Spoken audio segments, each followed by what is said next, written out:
Not to mention, the people who understood what was actually happening during that lost decade made staggering fortunes, because buried inside that sideways market were some of the greatest buying opportunities in human history. Microsoft was trading at around $15 per share at the depths of the 2008 and 2009 financial crisis.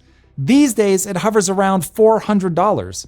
If you understood that Microsoft was fundamentally sound and you bought during the panic, you turned every dollar into more than $25. The S&P 500 itself bottomed out at 666 in March of 2009.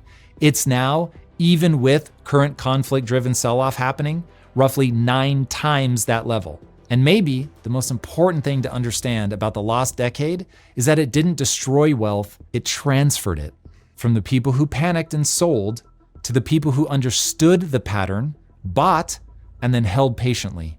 Now, before you bolt rose-colored glasses onto your face too tightly, make sure you consider this. The markets respond in a knowable pattern to war. In most conflicts since World War II, when there was no fundamental disruption to the global energy supply, the data is remarkably consistent. Markets bottom out an average of about 3 weeks after the initial shock.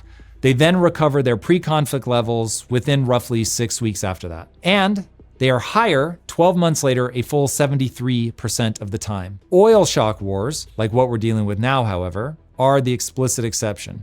The 1973 oil embargo, which is probably the most analogous scenario to what we're going through today, triggered a 48% crash that I mentioned at the beginning. And while the recession ended in 16 months, it took the S&P 500 nearly 6 full years to recover.